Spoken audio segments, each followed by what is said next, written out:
Hi, today we're going to talk about Costas levels of thinking.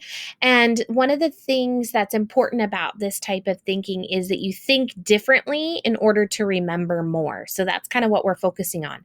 This is a general how to use Costas levels of thinking, but we're also going to have specific ways to use it in different classes. So, what you're going to use, there's different ways of looking at a problem or a text.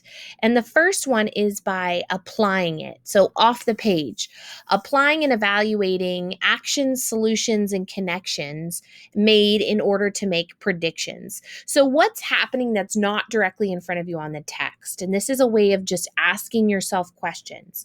What's happening that relates to the text that's not there? Is it relate to a news story you read recently? Is it relate to a personal story?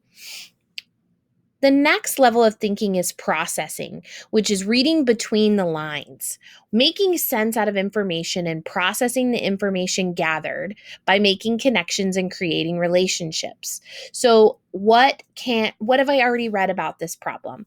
Do I think the author wants me to understand through what they're saying or what they're writing about? And it doesn't have to just be a written text. It could be the movie too. So if I'm reading between the lines of a movie as text, what are the images and the music trying to make me feel?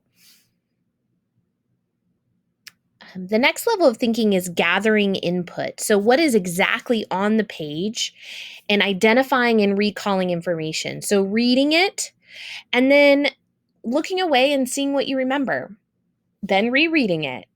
Again, look away and see what you can remember, or read it and then write down as much as you can from memory after reading it. There's different parts of thinking that you can look at the poster more specifically for. And it just basically is trying to help you break down what applying and evaluating actions, solutions, and connections made in order to make predictions. So, how do I make predictions? And these are different ways that you can make predictions. And then this also goes into processing. So, more details on processing.